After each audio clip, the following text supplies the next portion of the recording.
एक बार महात्मा बुद्ध अपने शिष्यों के साथ तीर्थ यात्रा के लिए जा रहे थे।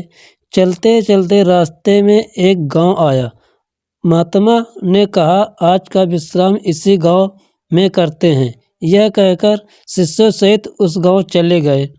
गांव के लोगों ने महात्मा को देखा तो बड़े प्रसन्न हुए और महात्मा के लिए बहुत आसन लगाया। सभी अपने अपने घरों से अच्छा अच्छा पकवान बनाकर लाए। रात होने पर सभी बच्चे बड़े स्त्रियां महात्मा के पैर दबाने लगे और आराम से बैठकर ज्ञान की बातें सुनते रहे। सुबह हुई तो महात्मा बुद्ध ने गांव वालों से कहा, अच्छा अब हम चलते हैं, आप सभी हमें जाने की अनुमति दें।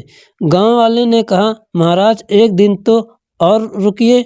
लेकिन महात्मा ने कहा, नहीं बच्चों, अब हम जाते हैं, कभी फिर आएंगे।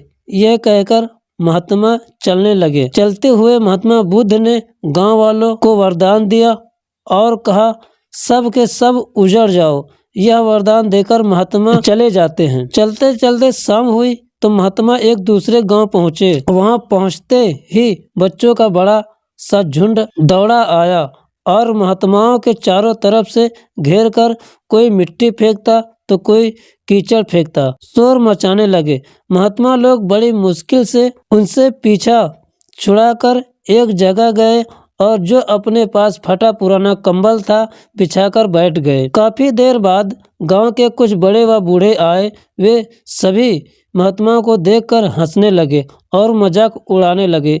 एक जवान ने तो महात्माओं का कंबल ही छीन लिया और कहा, इनका क्या काम आएगा, कम से कम मेरी भैंस तो उड़ेगी।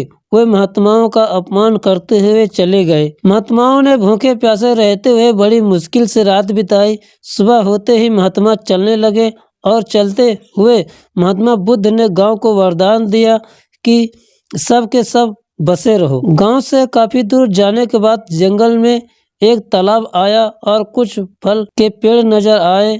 तो महात्मा बुद्ध ने कहा, बच्चों, यहाँ थोड़ी देर विश्राम करते हैं। वहाँ महात्मा लोग फल खाते हैं और तालाब का शीतल जल पीते हैं।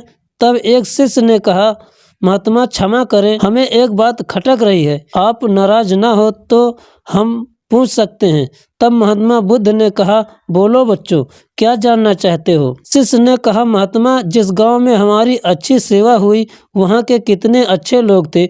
उन लोगों को तो आपने वरदान दिया कि उजड़ जाओ, और जिस गांव में हमारा अपमान हुआ उन लोगों को आपने वरदान दिया बसे रहो।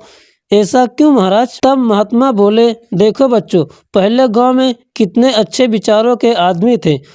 वह आदमी उजड़ जाएंगे तो दुनिया के कोने कोने में फैल जाएंगे और जहाँ भी जाएंगे सभी को अच्छे विचार सिखाएंगे। इसलिए मैंने उनको उजड़ जाने का वरदान दिया। जो दूसरा गांव था वहाँ के लोग पापी व बेवकूफ़ थे।